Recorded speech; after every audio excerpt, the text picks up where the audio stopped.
Isa na namang quick tour sa The Houseland Subic, located sa Barangay Manganbaca, Subic, Zambales. Kung ang hanap mo ay investment sa Zambales, ito ang para sa iyo. Ito ang Cedar Unit. Maganda at modern ang design. May parking area na kasya ang 2 sasakyan. Ito ang sala. Magandang gawing inspiration ng ayos ng model unit na to. Ito naman ang dining area na may access going sa ating lanay. Sa ibaba ng hagdan makikita ang powder room.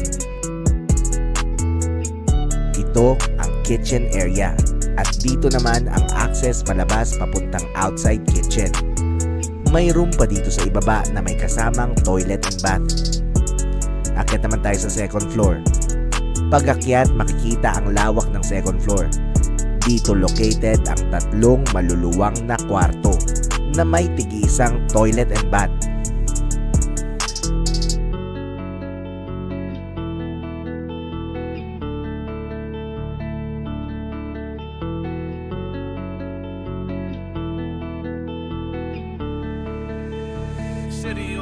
Kaya kung gusto mo na ng bahay na to, message mo na kami. MP Realty ang bahala sa iyo.